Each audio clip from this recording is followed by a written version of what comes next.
Hello mga kasesep, meron tayong special na pagdadala ng crayfish natin ngayon. Abangan nyo mamaya kung sino siya. Hey! Hi sir! Hello! Good morning! Ito na yung crayfish na dala ko para sa'yo. Nga. Thank you ha. Guys, alam nyo na ngayon kung sino ang dadala natin ng crayfish. Walang iba. Ay! Buhay na buhay. Yan sir, makikita nyo. Hindi sila naninipit. Naninipit din sir, pero kasi niyellohan natin to. So parang ayan, sila, relax sila ngayon.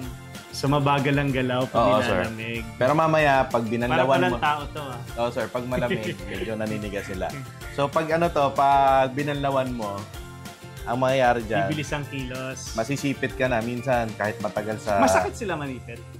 Masakit. Masakit. Minsan kayang dumugo. Ah. Hey! Ayan. Yan na, nagigising na. So sir, anong gagawin natin mamaya dito? Lulutuin natin, syempre. Game! Okay. So masarap na kainan to. Mukhang siraan diet ko mamaya. Wala. Diet ngayon. So, okay. Sakto, galing to sa Sesep Farm. Yes po. Okay. Nice! Luto agad. Sir, ang ganda ng lutuan mo. Ay, thank you. Galing Singapore. Tapos lagyan na natin siya ng patis and pepper. Ganda, ang bilis makaluto ng crayfish.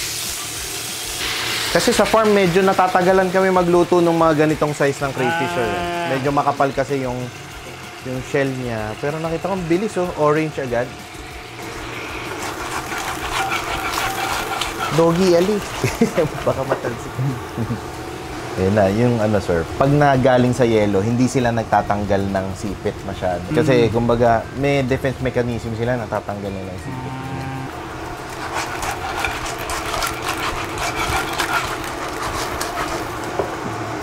Ganda yung luto. Orange agad.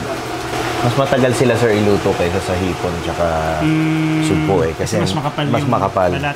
Pero ang ano naman no, napansin namin, mas matagal sila ma-overcook. Yung crayfish kasi parang manamis-namis siya talaga. Marami nga nagsasabi, di ba, fresh water siya, pero parang galing salt water, galing dagat.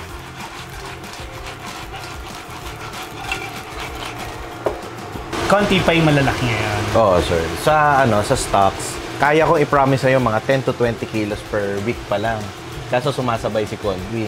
Siguro by next year, kaya ko ng 100 every 2 weeks. Then palaki ng palaki. 100 kilos every 2 weeks. Kasi ngayon, expanding pa lang ako. So, siguro makaka-harvest ako dun after 6 months pa. Hinuhukay pa lang, as in ngayon, sir eh. Kasi sir, na-import sila, parang 1 year ago pa lang eh.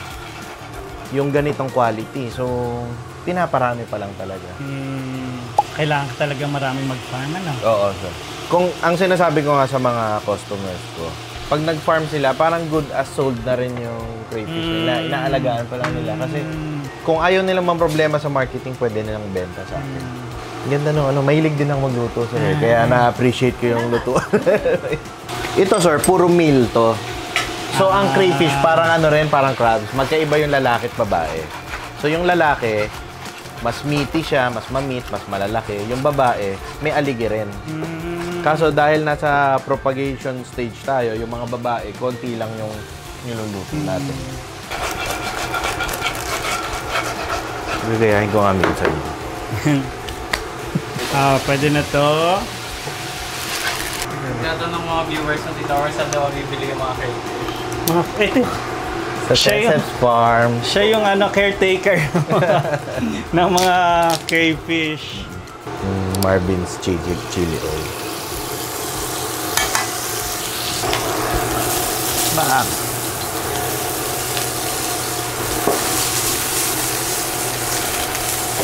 Tapos, lalagay na ulit natin ng mga crayfish. Sige sir, tulungan na.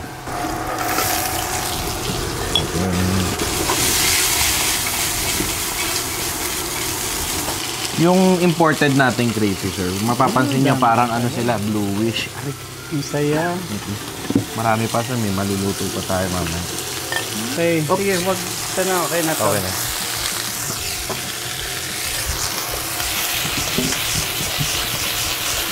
Kasi yung mga nauna sa akin mag-crayfish, kadalasan brown or yellow yung crayfish nila. Pero same species. So yung in-import natin, mas malapit sa blue or bluish sila.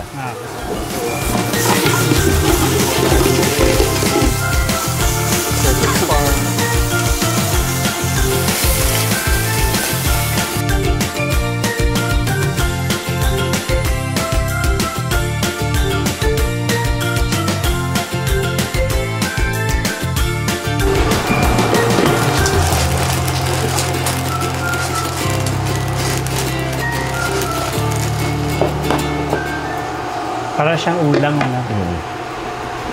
Yun talaga ang ano, parang akala ng iba parehas. Pero yun nga, mas makapal yung balat niya. So ito, pwede na to kasi lulutuin pa naman natin siya with gata.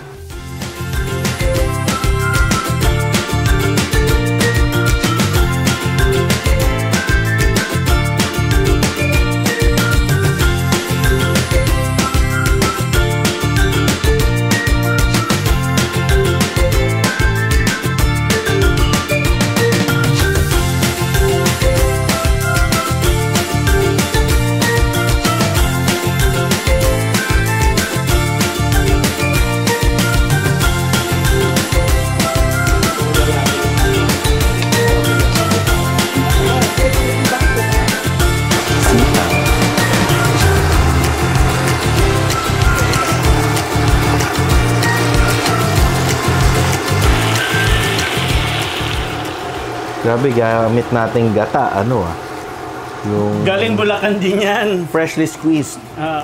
Hindi hindi artificial. Naglalaw kayo na. Ang bango eh. Ang ginagawa ko dito sa gilid.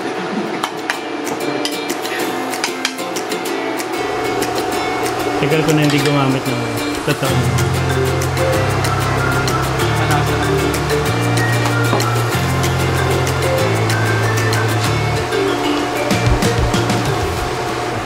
May bagoong ka rin. So.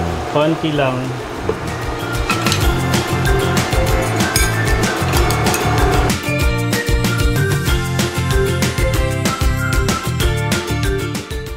Natututo na ako sa pagnood ko, sir. Meron pang lang asukal yun. Konti. Parang hindi super alat lang.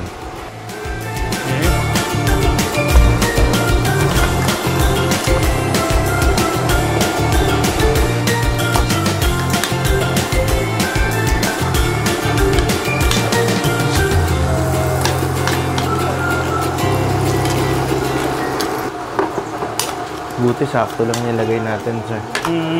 Muntikan umapaw. Sorry. 5 minutes, okay na to.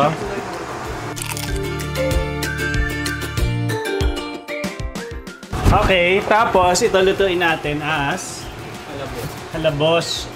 Ito kunyari, tinransport to ng matagal. Pagdating sa customer, pag binanlawan nila, sisipitin to pag... Pag nagising. Pag nagising. Nakita ko nga yung pinadala mo sa akin video. Sinisipit siya, parang hindi mo siya sasaktan. Baka hindi ganun kalaki. Ito, sir, tignan mo yung dulo. May parang talas. Nice. Ano nang luto, sir? Halabos naman. Orange agad. Bala ko, magtayo na ng parang sisimulan ko yung restaurant sa farm. Oh. Naubos ng kaka-walk-in lang. Sabi ko, hindi ko pa kayang i-sustain. Kasi bala ko, kunyari, iniisip ko yung restaurant, kakain, patatlo-tatlong tao, mga ganun. Kasi yung pumi-pick up. Ginawa nila yung binibili lang nila. Ngayon, bibili isang ano yung hulihin nila, tapos kakainin nila? Magkano? Yun ang plano ko, sana. Ganun din, 2.5. 2.5 per Yun ang kilo. plano ko sana. Ang nangyari... 10 piraso yan, ano? Hindi, sir. Sa ganito, mga 15 pieces. 15 pieces. Ang nangyari, naubos siya sa kaka-walk-in kasi post ako ng post na parang... ito may bumili ng 2 kilos. Magugulat kami, isang tao, 3 kilo yung binibili. Ganun. Parang less than 1 month naubos. Sabi ko, hindi pa natin kaya mag-resto. Sabi ko... Pero mabilis-bilis na siya, no? Oo, sir. Ba't mabilis to? Pero mas okay. Yung luto. Maganda tong kalan. Oo. Oo, yung kanina mabilis din. Bakal ta kasi.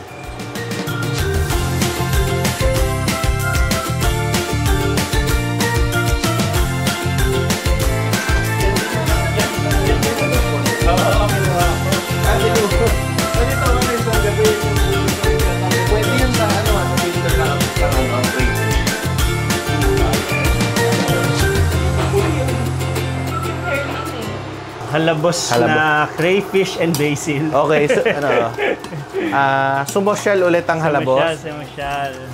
Dahil naka-crayfish siya, nilagyan ng basil. So, Bango. madagdagan ng social level niya. Okay. Solid to. Pwede na to.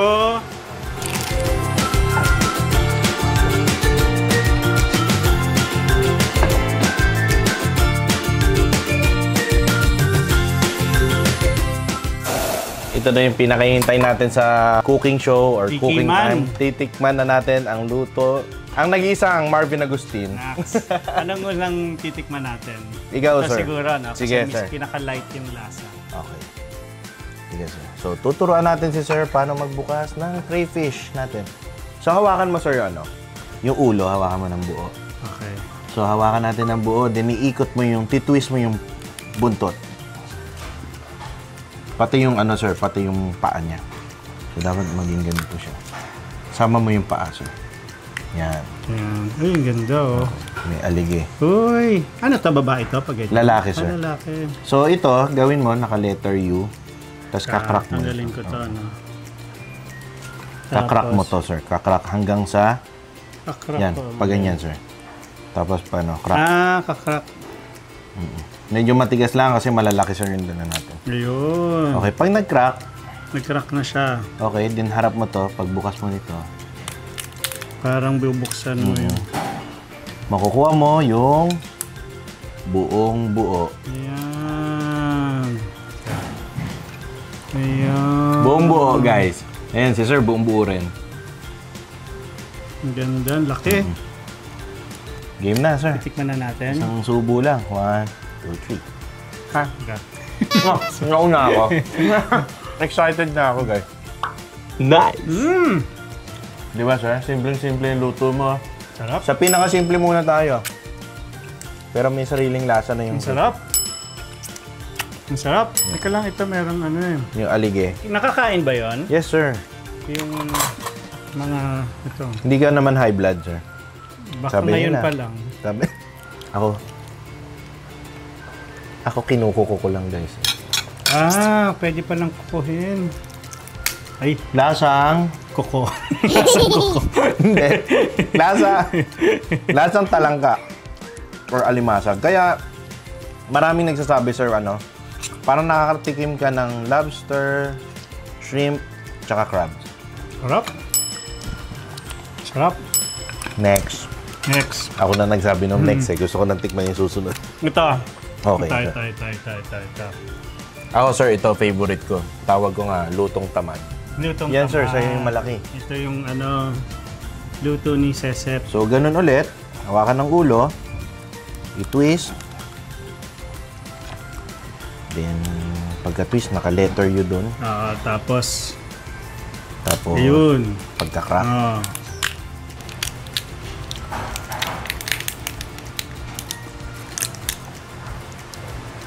Ayun. Favorite.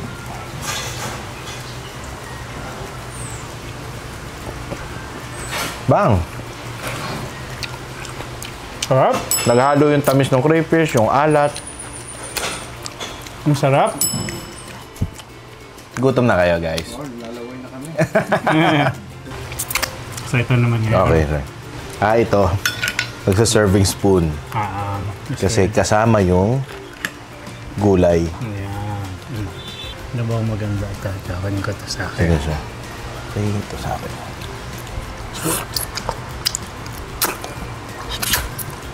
Sayang lasa. Sumama yung So, lasa ng kalabasa, sir. same drill. Okay. Ayun.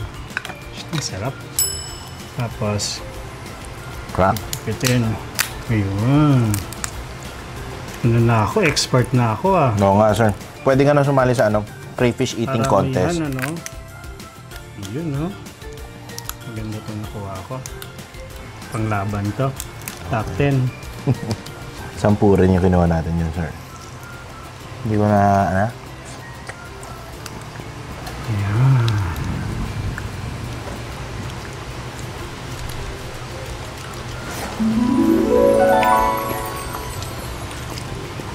Sarap. Lahat masarap. Aligay na parang nagka-pumpkin.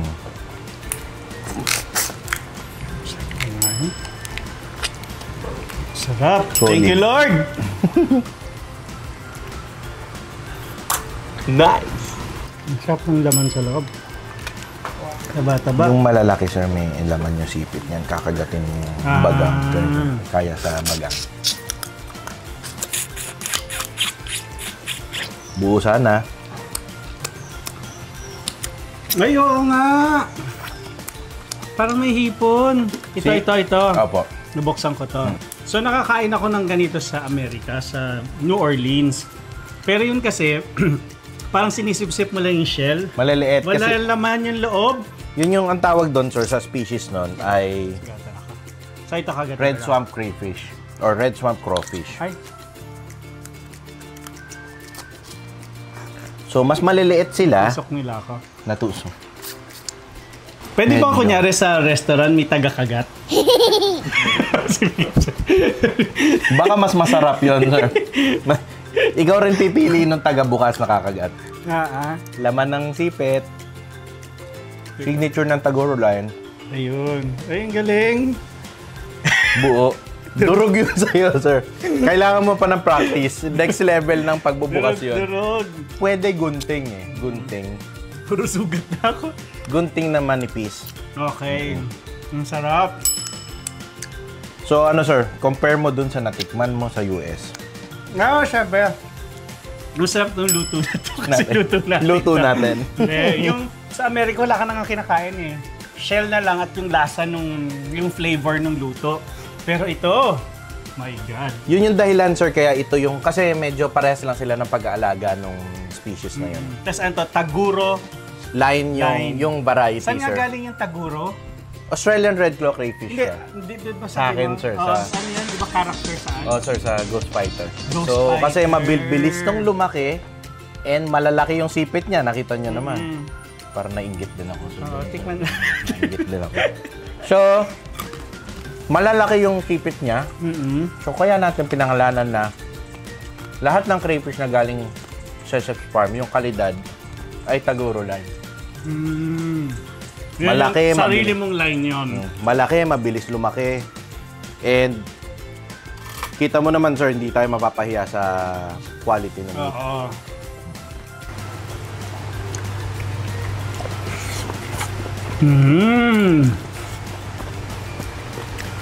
Ang sarap pa ng ginataang kalabasa, sitaw, na may crayfish. Parang taga Forbes Park na tayo. Pangmayaman yung Pangmayaman ano natin, na yung ginataang ginataang kalabasa. Tikman ko na nga rin. Gusto mo ng kanin? Ang sarap. Nagkamay sa Oo nga. Tumamis lalo, sir, yung kalabasa. Oo. Tapos ngayon, kailangan na tayo mag-dessert. Dragon fruit. Yeah! Bakit siya tinawag na dragon fruit? Sabi nila kasi, yun daw, pinaka-fruit mismo, is mukha siyang dragon feature. Marami siyang parang dragon scales, feature. mga May ganyan. scales, ganyan. So, parang mas close siya sa dragon. So, pero actually sa Mexico, ang tawag nila dito, pitaya. Pitaya. Pitaya or pitahaya. Sa Pilipinas ba merong Tagalog term for dragon fruit? Wala, dragon fruit lang talaga. So shell talaga tayo, no? Prutas ng dragon. Ha? Yes, ayan na. Parang... Mm. Let me know what you guys think. Ay, ang sarap. Pala yung Refreshing. lasa ng dragon. Refreshing. Exquisite. Magnificent. Ay, ganun pala. Para siyang ano... Parang saging. Pwede. Sa balat.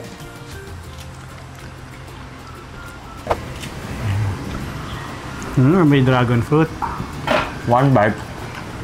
Pero ang tamis Ay! nito. Mas masarap to. Mas gusto ko to. Oh.